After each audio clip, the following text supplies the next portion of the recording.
Hi అండి, అందరికీ good morning. ఈరోజైతే మాకు ఏపీలో ఇంటర్ రిజల్ట్ మాట. పిల్లలు చాలామంది చాలా టెన్షన్గా ఉంటారు. ఎవరో టెన్షన్ పడొద్దమ్మా, ఎంతవరకు అయితే అంతవరకు అవుద్ది, మీరేం టెన్షన్ పడద్దు. అలాగే తల్లిదండ్రులు కూడా మనం పిల్లలకి ధైర్యం చెప్పాలి, వాళ్ళని డిసప్పాయింట్ చేయకూడదు. మనం కూడా పిల్లలకి సర్ది చెప్పుకోవాలి. ఎందుకంటే నువ్వు అలా పాస్ అవ్వకపోతే ఇలాగని మనం కూడా బెదిరించకూడదు. ఎందుకంటే పిల్లలతో తలనొప్పి కింద ఉండదు. ఇదివరకు పిల్లలు అయితే కొట్టినా చేసినా మన జనరేషన్లో పడేవారు. ఇప్పుడు అలా కాదు. తల్లిదండ్రులు అంటే భయం ఉండలేదు. మెయిన్ వాళ్ళు ఇంకా వాళ్ళ ఇష్టాసారంగా ఉంటున్నారు. ఏదన్నా అన్న కాంచి ఏదైనా చేసుకున్న కాంచి అది వాళ్ళకి తెలియదు కదా, జీవితాంతం పడేది మనమే పడతాం. అందుకని చెప్పేసి ఒకవేళ ఎవరైనా ఒక సబ్జెక్ట్ పోయినా మళ్ళీ కట్టుకుందరు కానీ గట్రా చెప్పండి. కానీ పిల్లల్ని అయితే మట్టుకి ఏమీ అనకూడదు. ఇప్పుడున్న జనరేషన్ బట్టి ఏం చేస్తాం, మనకి బాధ ఉంటుంది. వాళ్ళు మంచి పొజిషన్లో ఉండాలని మనం అనుకుంటాం, కానీ వాళ్ళకి అది అర్థం అవ్వదు కదా. మా అమ్మ వాళ్ళతో వెళ్తున్నారు, కొడుతున్నారు అని అనుకుంటారు. ఎంత కష్టపడి చదివిస్తున్నారు మా అమ్మ వాళ్ళని గట్రా కొంతమంది అర్థం చేసుకోరు. ఇంకా అలాంటి వాళ్ళకి జాయిగా మనం చెప్పుకొని అయితే సర్ది చెప్పుకోవాలి. అందరూ చదవాలని ఉంటుంది, కానీ అది కుదరకే మన సరస్వతీదేవి కూడా అనుగ్రహిస్తుంది. నేను అందుకే మా పిల్లల్ని ఏం టెన్షన్ పెట్టుకోకండి, ఎంతవరకు అయితే అంతవరకు అవుతుంది అని చెప్పేసి అంటాను నేను. అది అందరికైతే గుడ్ మార్నింగ్.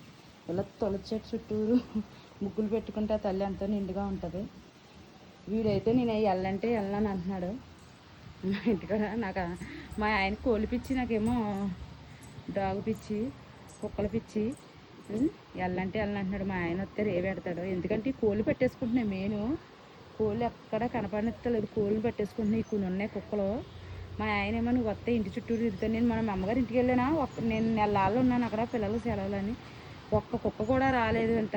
నేను మళ్ళీ ఇంటికి వచ్చాను, ఇంటి చుట్టూరు తిరుగుతున్నాయి కుక్కలు అని అంటున్నారు. ఎందుకంటే మాకే కోళ్ళు ఉన్నాయి దానివల్ల అని చెప్పేసి శుభ్రంగా పట్టుకుంటున్నాయి. మా ఇంటి ఎదురుగుండా అయితే ఇలా కొబ్బరి తోట. మా ఫ్రెండ్ అయితే వచ్చాడు, ఇడు వాటర్ తాగుతున్నాడు. నేనైతే కుండీలో నీళ్ళు పట్టి ఉంచాను. మా అత్తగారు అయితే కుండీలో నీళ్ళు పట్టి ఉంచదు. నేనైతే గమ్మున ఏమన్నా తాగుతాయి అని చెప్పేసి కాకులు పెట్టలు వస్తాయి మాట, నీళ్ళు పట్టేసి ఉండుతున్నాను తాగుతాయి కదా అని చెప్పేసి. ఇది ఎండాకాలం కదా, దాహం వేస్తుంది కదా వాటికి అని చెప్పేసి. వస్తాడు మా ఫ్రెండ్, వీడు డైలీ వస్తాడనమాట. ఇవే నాకు ఇంక ఇక్కడ టైంపాస్. మా ఇంటి ఎదురుగుండా అయితే ఇలా కొబ్బరి చెట్టు ఉంటుంది, తోట ఉంటుంది అన్నమాట. చల్లగా ఉంటుంది. మాకైతే గాలికైతే కొరుగుండదు, శుభ్రంగా గాలి వేస్తుంది అన్నమాట. ఇలా ప్రశాంతమైన వాతావరణం కింద ఉంటుంది. సిటీయే కానీ ఏంటంటే మాకు ఇలాగా ఇంకా ఇక్కడ ఎవరు కట్టుకోలేదు. ఇది ఇలా తోట వేసుకున్నారు అన్నమాట. అండి, అందరికీ గుడ్ మార్నింగ్. అందరికీ ఆల్ ది బెస్ట్. పిల్లలందరూ పాస్ అవ్వాలని మనస్ఫూర్తిగా కోరుకుంటున్నాను ఆ దేవుణ్ణి. ఎవరు కూడా తొందరపడి ఏ నిర్ణయాలు తీసుకోకుండా